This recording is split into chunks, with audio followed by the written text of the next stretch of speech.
Gracias. Es para mí un honor el haber sido invitada por el Consejo Nacional de Educación como comentarista en la presentación de la publicación Década de la Educación Inclusiva 2003-2012 para niños con discapacidad, siendo su autora la doctora Teresa Tobar Samaná. También es un honor para mí compartir esta importante tarea junto a distinguidos profesionales y autoridades que de una u otra manera en nuestro ejercicio profesional hemos sido protagonistas de la década de la educación inclusiva para niños, niñas y jóvenes con discapacidad, como Susana, Malena, con quienes hemos venido actuando y trabajando fuertemente durante algunos años de la década.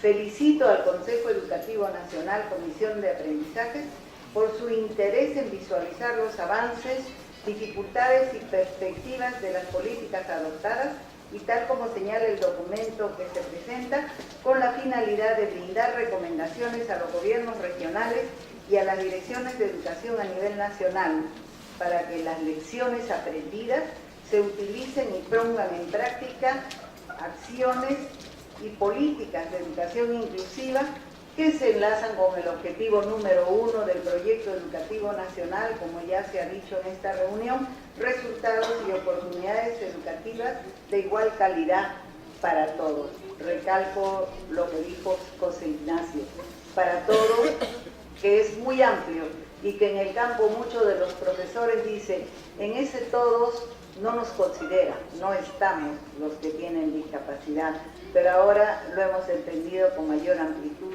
en la exposición de Teresa y también de José Ignacio. La década de la educación inclusiva 2003-2012 se proclamó con Decreto Supremo número 026 y dispone que en el ámbito nacional, en el marco de 10 años, el Estado peruano lleve a cabo planes pilotos, programas, proyectos y convenios que garanticen la ejecución de acciones coordinadas con los diferentes sectores del Estado y la sociedad civil. Las autoridades, al reconocer este decreto supremo, se preguntaban, ¿y qué es la educación inclusiva? ¿Y cómo voy a hacer yo actividades coordinadas con diversos sectores?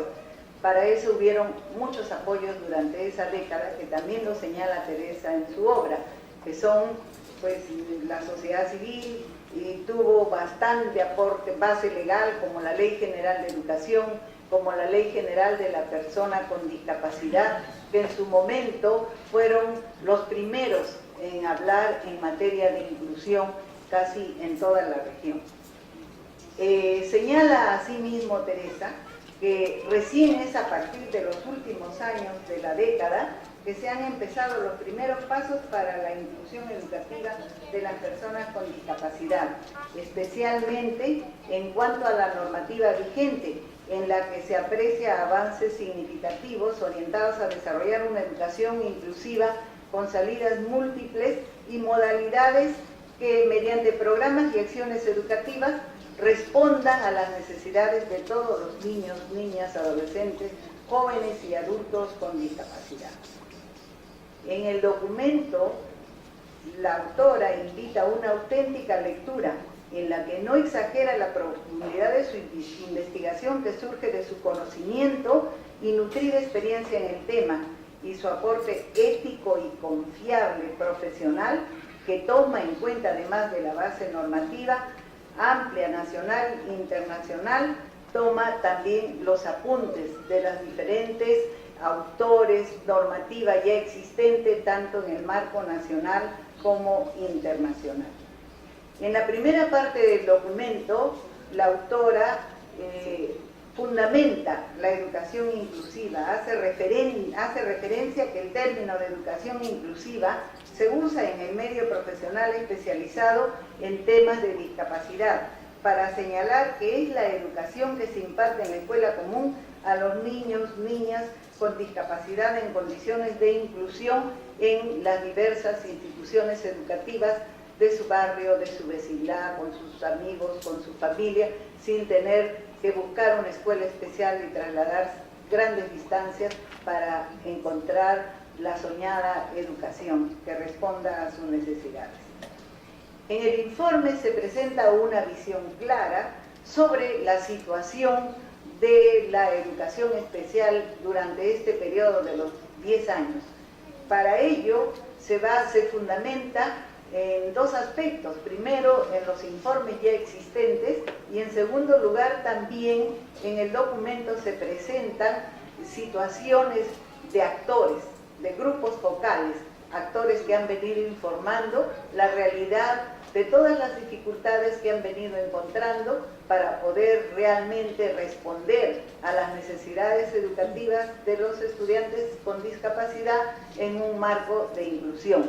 Y es allí donde ella no solamente hace un estudio, un análisis de los hechos y de las dificultades centradas, sino que también nos lanza grandes desafíos en los que, como actora de la década, estoy plenamente de acuerdo y sé que esos desafíos son los que realmente van a completar lo que se necesita en el país, en el Estado, para lograr verdaderamente la ansiada educación para los estudiantes con discapacidad.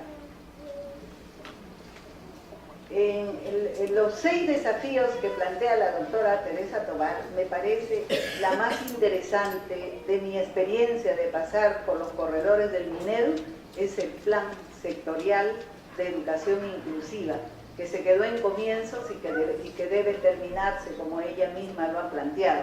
Es ahí donde se ve el compromiso de todos los actores de la educación inclusiva, tanto a nivel de direcciones generales, oficinas, que trasciendan a las direcciones regionales y también a las oficinas de los directores de educación y también a los gobiernos locales. Señores representantes del Consejo Nacional de Educación, los 8 minutos creo que se van acabando, pero les expreso mi agradecimiento.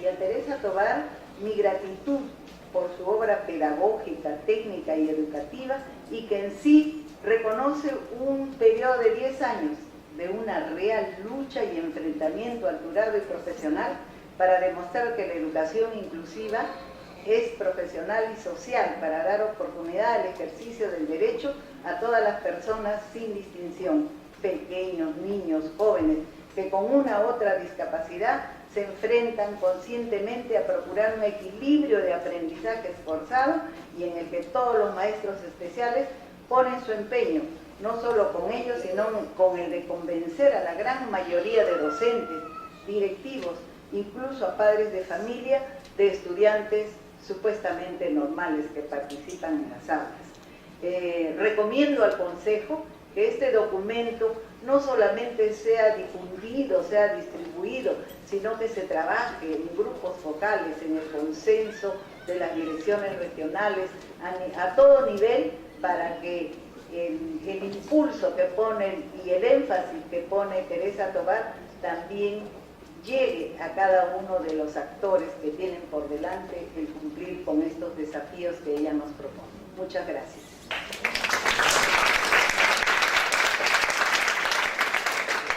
Agradecemos a Clemencia Vallejo sus reflexiones y comentarios al estudio que tenemos públicamente el día de hoy. Enseguida dejamos a Malena Pineda de la Defensoría del Pueblo para que desarrolle sus comentarios. Muy buenas noches con todos los presentes. En primer lugar, quiero darle las gracias por el honor al Consejo Nacional de Educación, por el honor que me da, ¿no?, de poder comentar esta publicación de Teresa, ¿no? Yo a veces tengo una ingrata función cuando me invitan como representante de la Defensoría del Pueblo, porque nuestra labor es defender los derechos fundamentales de la persona y de la comunidad, pero lo hacemos también a través de la supervisión de la administración pública. Y entonces, en los balances tenemos que decir las cosas como son, de acuerdo a lo que nosotros encontramos. Y hay cosas que son positivas y hay cosas que son negativas. Y poner las cosas sobre el tapete simplemente es encontrar el problema oculto, visibilizarlo y proponer una serie de medidas para avanzar en estos retos que son tan importantes. Y es lo que efectivamente, de otra forma, pero lo ha hecho también Teresa, en esta publicación, porque finalmente nos presenta cuáles son los balances, los avances y las limitaciones que tiene esta política pública en esta década que ya pasó. Veamos entonces qué es lo que dentro de esta década, dentro de estos 10 años, avanzó el Estado peruano en el cumplimiento del derecho a la educación para con los estudiantes con discapacidad y qué retos quedan para adelante. Yo quisiera comenzar señalando que detrás de las estadísticas que muy bien ha planteado Teresa y que por fin nuestro Estado ya tiene a partir del año pasado, porque hemos vivido años de años sin tener estadísticas para con la población con discapacidad y sin estadísticas para con ninguna población no se construyen políticas públicas. Es decir, en nuestro país podían existir políticas públicas para todos los ciudadanos por el hecho de ser seres humanos, ciudadanos, pertenecer al Estado peruano, pero para la población con discapacidad no, porque no se sabía quiénes eran, dónde estaban, cuántos eran, qué necesidades tenían. Bueno, desde el año pasado ya tenemos eso, entonces tenemos que recoger eso y utilizarlo para, en este caso, para tener presupuestos por resultados y avanzar en las metas en cuanto a lo que es la educación para estos estudiantes. Pero además, detrás de estas frías estadísticas, de estos números, hay rostros de personas, rostros de niños, de jóvenes, de padres de familia, de seres humanos, de ciudadanos que tienen derechos. Y cuando Teresa comienza en algún momento comienza en la publicación señalando que la educación es un derecho, bueno, sí, pues la educación es un derecho, tiene una doble dimensión, es un derecho fundamental que tenemos todos, ¿no? Y los derechos van acompañados de obligaciones que tiene el Estado de satisfacer esos derechos. Pero al igual que es un derecho, también es un servicio público que se presta en el ámbito público o se presta en el ámbito privado. Y esto lo quiero recalcar porque actualmente tenemos una serie de normas, de instrumentos de política pública, normas, reglamentos, leyes, tenemos un tratado internacional que nos establecen obligaciones, ¿no? Y que nos señalan las rutas que debemos seguir para con el respeto al derecho a la educación de uno de los grupos más vulnerables que tenemos, que son las personas con discapacidad y de los más olvidados. Como efectivamente lo dijo José Ignacio, ¿verdad? Al comienzo, cuando nos dio sus palabras, y nos hablaba de no homogeneizar, o sea, nos decía que la gente entiende que la inclusión es una cosa y en los hechos es otra cosa, y de lo que muchas veces se ha tratado es de homogeneizar la diversidad. Efectivamente, pues, esto no debe ser, no debe ser entendido ni tratado de esta forma.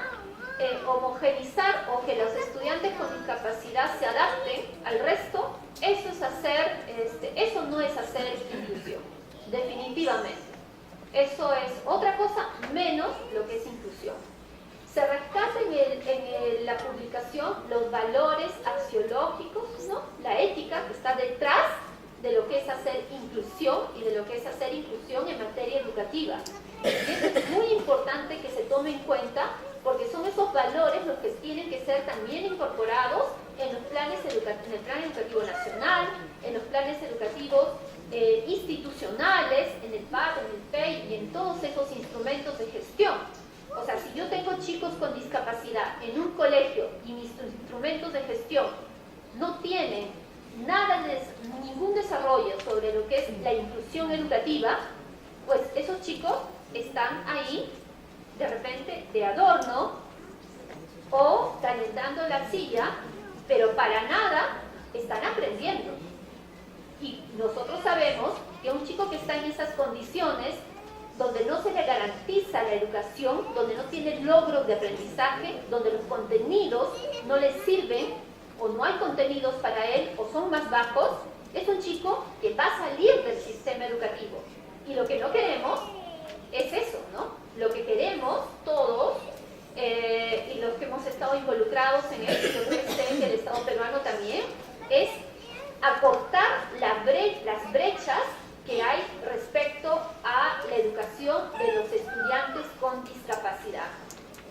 Es decir, entonces, que la incorporación educativa sin cambios estructurales afecta enormemente el derecho a la educación de estas personas y lo único que genera es exclusión y deserción de estos estudiantes, ¿no?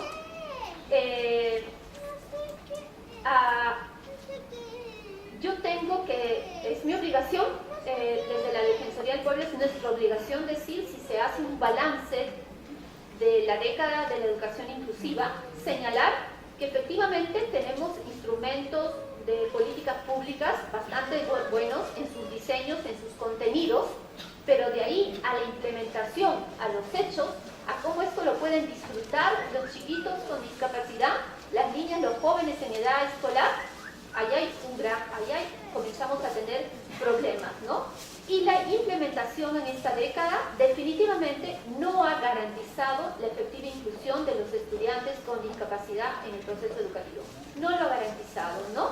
Y ahí coincidimos los informes, los dos informes defensoriales, con lo que también ha señalado Teresa, ¿no? Por eso es tan importante poner en evidencia estas situaciones, pero no basta dar la alerta de decir es importante la inclusión educativa o la educación inclusiva para las personas con discapacidad porque son un sector altamente vulnerable, invisibilizado, excluido, discriminado, desconocido. No basta dar en políticas de alerta para los hacedores de políticas públicas. Es necesario también, como lo señala Teresa, dar un paso adelante y decir, ¿no? Que la no realización o el no respetar el derecho a la educación de los estudiantes con discapacidad, en el caso de ellos, o en el caso de todos, que tampoco pueden realizar otros derechos fundamentales. Pero todo ese tipo de alertas se tienen que conducir a las brechas para mostrar cuántos estudiantes están en el sistema educativo y cuántos otros no están en el sistema educativo. Cuántas instituciones educativas, tanto especiales como regulares, inclusivas, tenemos preparadas para recibir a estos estudiantes y dónde están ubicadas. Esas brechas son muy fuertes en relación a la población con discapacidad, porque hay muchos niños que no están en el sistema educativo. Y cuando digo de muchos, no son muchos cuantos, son muchísimos estudiantes con discapacidad, con diferentes discapacidades, con diferentes necesidades educativas que no están en el sistema educativo. Y no los vemos porque, tampoco no está la oferta educativa dispuesta para ellos. Esa es otra brecha, ¿no? Y cuando esas brechas se van cerrando porque un estudiante logra entrar al sistema educativo, es decir, logra que el colegio lo acepte, no lo discrimine, ahí ya se abre otra brecha, porque esa es la brecha de ver qué es lo que le están dando. Le están garantizando todas las A's que Teresa ha bien señalado, le están garantizando a esos estudiantes profesores debidamente capacitados y con número suficiente. No se le garantiza eso, entonces ahí hay mucho que hacer. Les están garantizando currícula adaptada con contenidos y evaluaciones adaptadas, materiales adaptados, que hayan SANES en número suficiente para que puedan apoyar a los profesores de educación regular, ¿no? Y a los padres de familia y al resto de los alumnos para preparar la inclusión y durante la inclusión.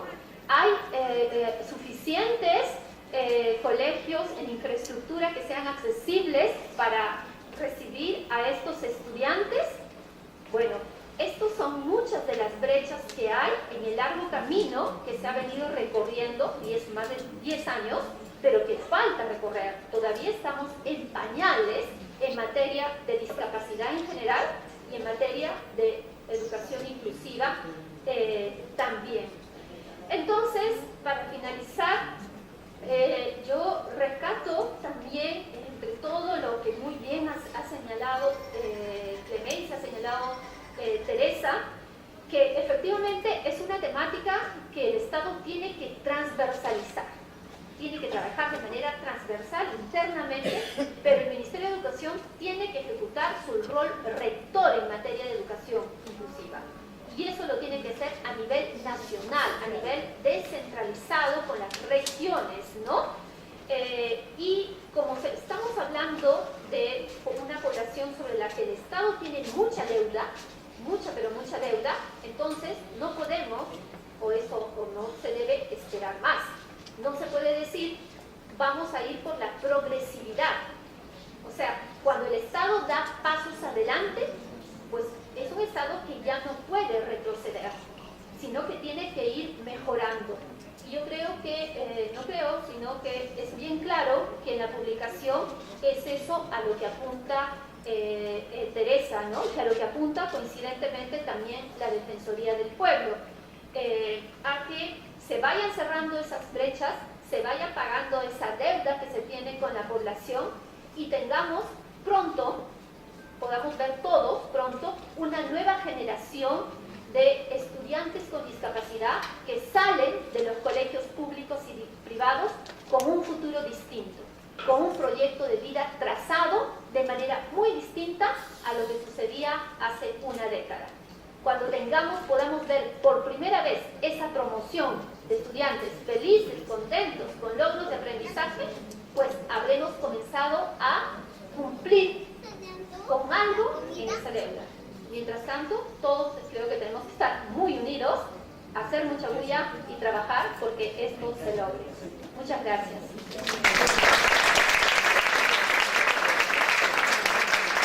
Muchas gracias a Elena Pineda de la Defensoría del Pueblo. Tiene uso la palabra Susana Stiglitz, consejera del Consejo Nacional de Educación. Buenas noches con todos.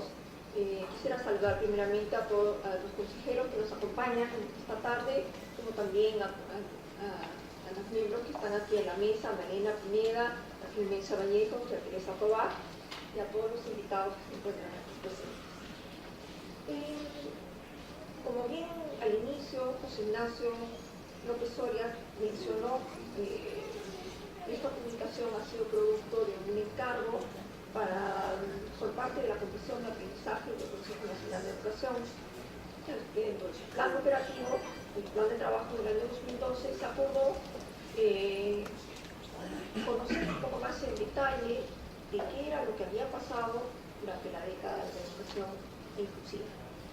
Ver cuáles han sido los avances, los aciertos, los desaciertos, las dificultades y las perspectivas a futuro que se tienen para poder continuar mejorando en el tema de la atención educativa de niños y niñas con discapacidad. Con esta publicación presentada por Teresa Tobar, es importante que nosotros podamos rescatar información sobre estadística,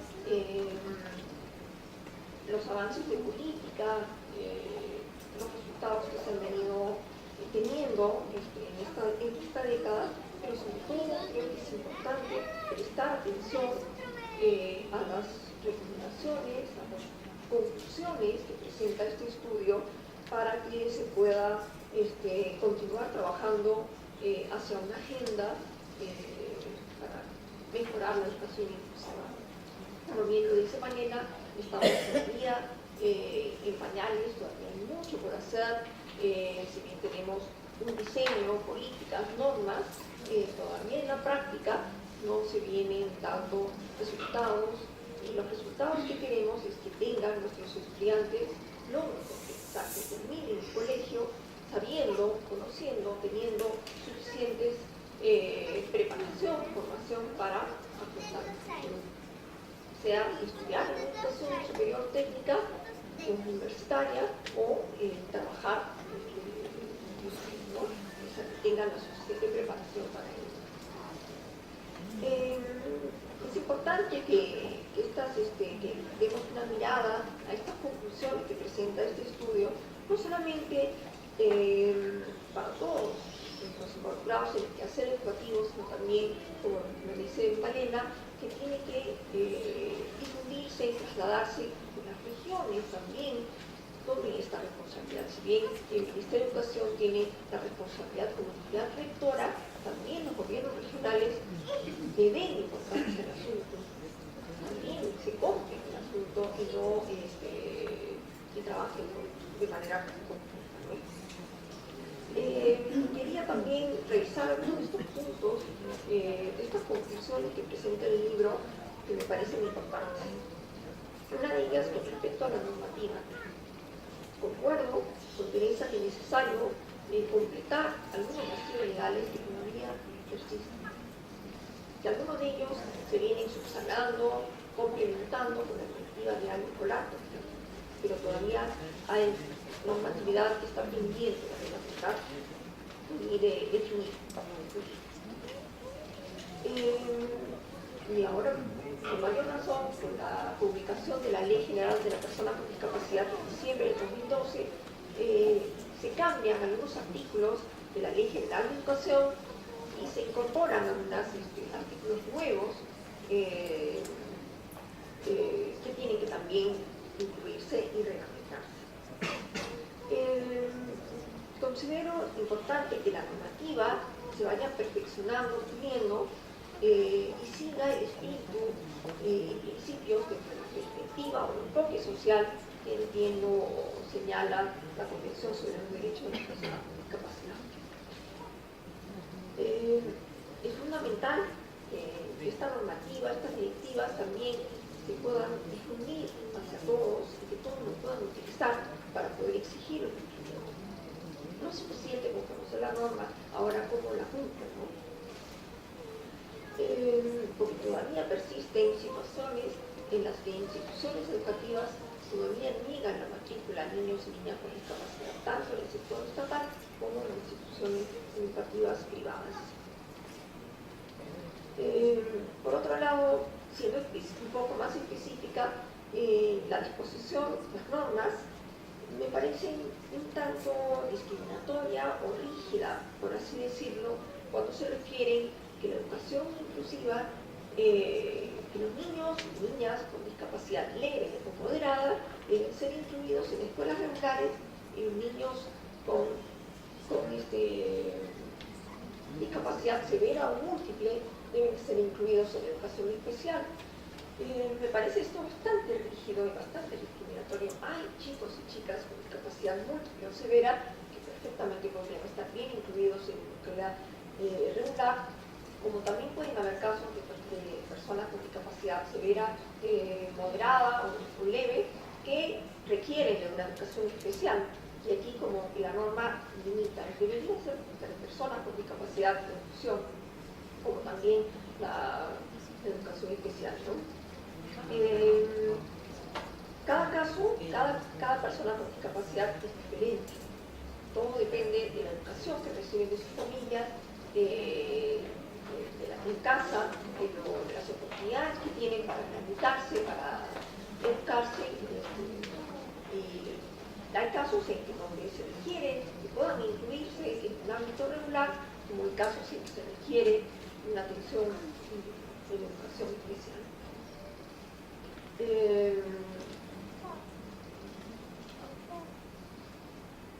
Otro de los puntos de las conclusiones que señala la publicación sobre el tema de las cifras, que todos hemos coincidido, que las cifras hasta ahora todavía no son muy finas, no sabemos exactamente cuántas personas con discapacidad están excluidas fuera del sistema educativo, cuántos están estudiando en el sistema educativo, cuántos permanecen durante el año escolar.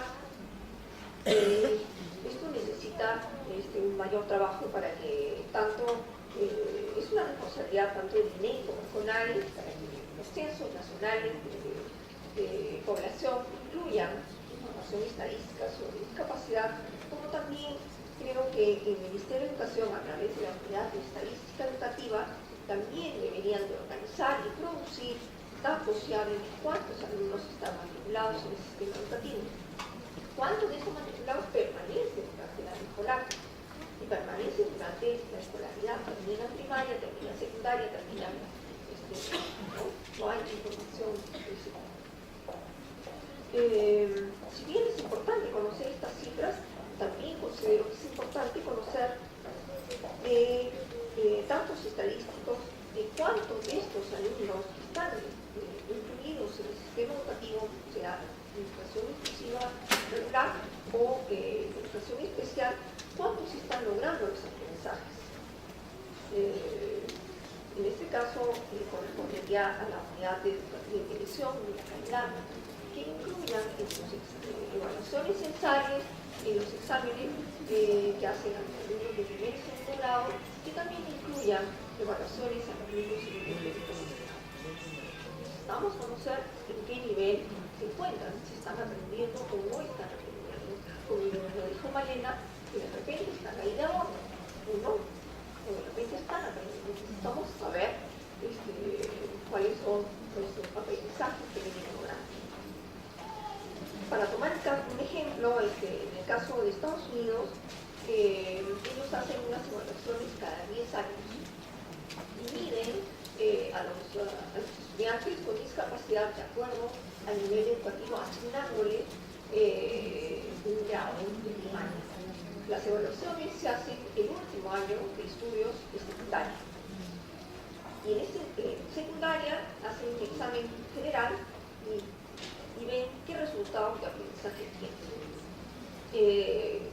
En el caso específico de personas sordas, en Estados Unidos en los años 70 hicieron esta evaluación y determinaron que los chicos que terminaron la secundaria tenían un nivel de segundo grado de primaria.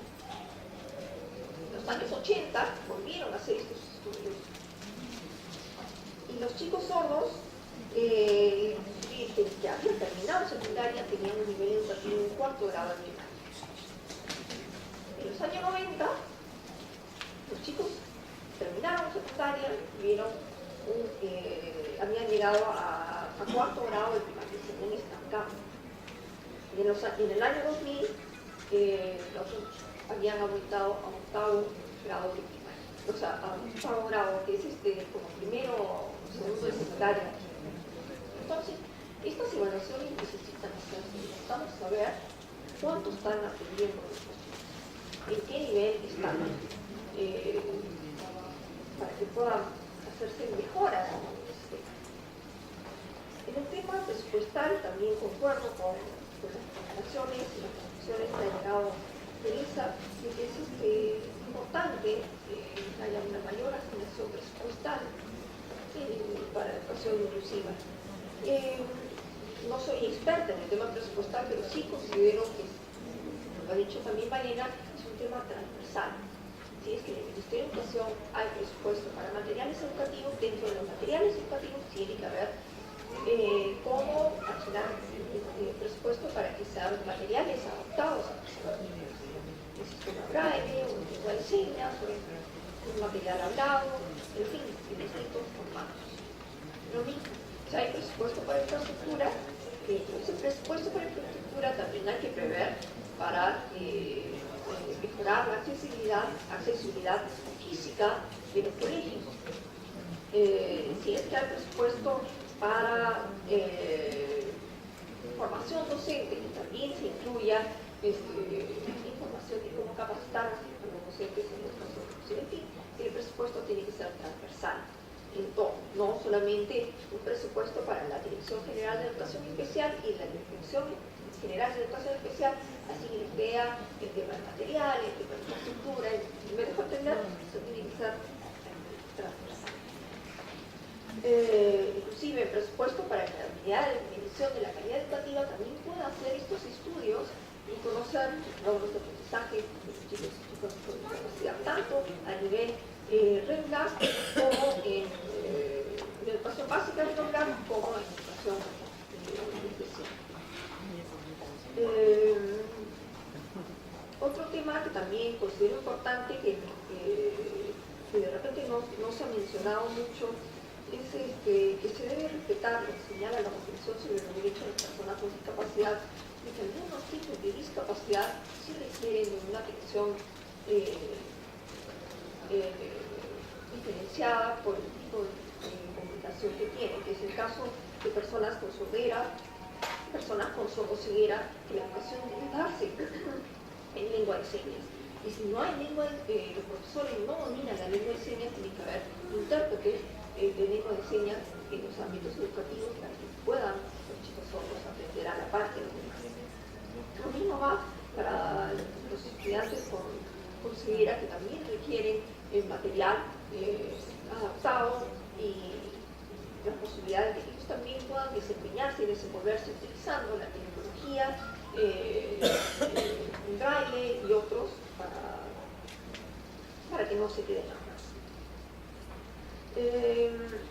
Por otro lado, considero importante también que es necesario consolidar un modelo de intervención. Es importante que las prácticas exitosas que se vienen llevando a cabo en nuestro país se documenten, se registren y se puedan practicar, difundir. Se habla de muchos casos de que en distintos colegios, chicos y chicas con discapacidad vienen desenvolviéndose con éxito en escuelas regulares. Necesitamos conocer un poco más cómo lo están haciendo, qué es lo que están haciendo, para que se pueda replicar a nivel nacional, ¿no?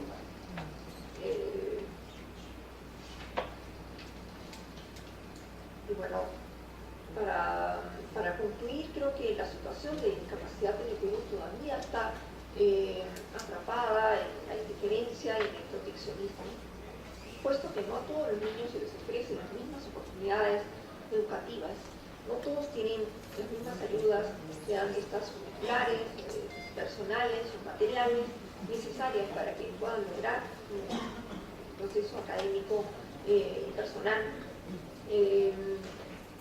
Pienso que también que la educación inclusiva no puede reducirse solamente a una cuestión normativa o de currícula o de organización o metodología, sino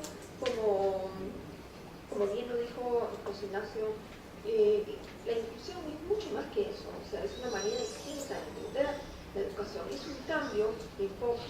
Educar en la diversidad significa practicar y respetar el principio de igualdad, de equidad, a lo que todos tenemos derecho. Hay que desarrollar estrategias de enseñanza, de aprendizaje, para que personalice la enseñanza y que todos logren los aprendizajes sin que nadie se quede atrás. Como Consejo Nacional de Educación no podemos dejar de reconocer que en la actualidad se encuentran en marcha diversas políticas intersectoriales que aún con limitaciones actúan a favor de las personas con discapacidad.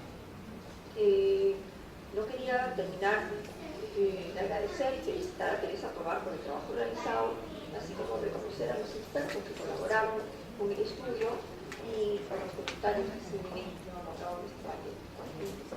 Gracias.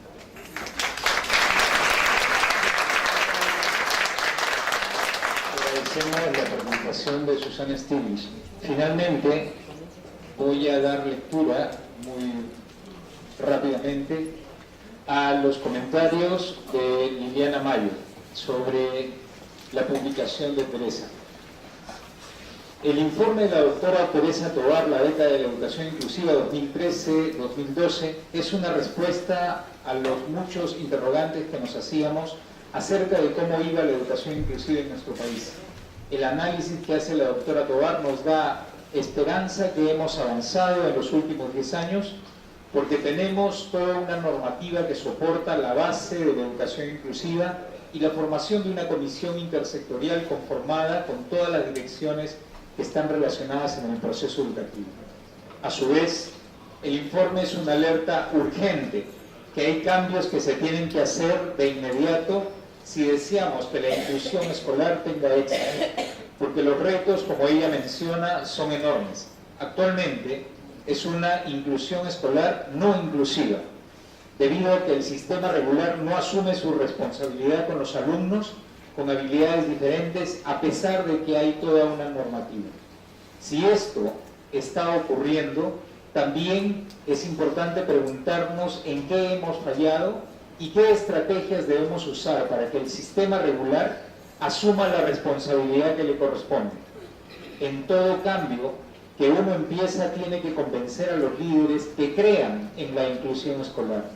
Y en este caso son los directores, docentes y todos los actores involucrados en la inclusión, y esto no solo es con palabras, sino con hechos. Una estrategia que nos ha dado muchos resultados ha sido durante las capacitaciones, hacer que participen los jóvenes con habilidades diferentes que están trabajando o incluidos en colegios regulares y den sus testimonios. Esto nos ha ayudado mucho a que los docentes aumenten sus expectativas. Quizá hay muchas experiencias positivas en inclusión escolar en organizaciones del Estado y privadas que podrían aportar en este aspecto. Me preocupa que los profesores tengan temores y expectativas bajas de sus alumnos, que esperen únicamente su integración social y no desarrollar su máximo potencial. Nosotros decimos, ten expectativas altas y te sorprenderán. Pero esto también depende si ellos han recibido una capacitación efectiva de lo que las personas con habilidades diferentes pueden lograr cuando se le da una educación de acuerdo a sus necesidades. Es alarmante que solo el 1.4% de niños y jóvenes con habilidades diferentes incluidos en colegios regulares reciban el apoyo con calidad que requieren, y la gran mayoría esté incluido sin ningún tipo de apoyo. Y con justa razón, Tovar señala que esta situación representa una fuerte exclusión, de modo que las personas con discapacidad constituyen, como señala la Defensoría del Pueblo, un colectivo sistemáticamente vulnerado en sus derechos. Si bien los SANES están concentrados en Lima y no provincias, me pregunto, ¿por qué no usan tecnologías de educación a distancia para dar asesoría a profesores y padres de familia? Nuestros profesores de provincias están deseosos de aprender y esperamos que se tomen medidas para la descentralización de la inclusión. ¿Cómo usar los medios de comunicación para difundir lo que es la educación inclusiva de las personas con habilidades diferentes, para que los padres de familia puedan comenzar y exigir los derechos para sus hijos? En muchos movimientos de cambios realizados en otros países, son los padres los que han propiciado y ayudado a estos cambios. Creo que la doctora Tovar, como madre de una persona con habilidades diferentes, puede ser una inspiración para todos los padres de familia de sus derechos en la inclusión escolar. Si pudiera hacer un resumen de este informe para la sociedad peruana en general, yo creo que todos nos moveríamos nuestros contactos para difundirlo. Me pregunto, ¿qué va a hacer el Estado con los resultados de este informe? A la vez que nos presenta los problemas, nos da soluciones en sus 12 conclusiones al final del informe. Y si se hará la agenda de la educación inclusiva de personas con habilidades diferentes en la siguiente década 2013-2023. Debería hacerse un seguimiento continuo, un informe como este cada año para felicitar y para facilitar más rápido y celebrar los logros de la inclusión escolar a nivel del gobierno y organizaciones privadas, así como intervenir en lo que haya que mejorar con respecto a los derechos fundamentales de un niño. Felicito a la doctora Teresa Tovar por este informe que me ha educado e incentivado a capacitar más a los docentes en todo lo que puede lograr una persona con habilidades diferentes, cuando se le da una oportunidad. También es un informe que colegas de diferentes países me están pidiendo en inglés, porque así como yo he educado, otros quisieran hacerlo. Felicito a la Comisión de Aprendizajes del Consejo Nacional de Educación por la iniciativa y que siga luchando para que realmente tengamos una educación educativa con calidad. Mil gracias, Liliana Noyo.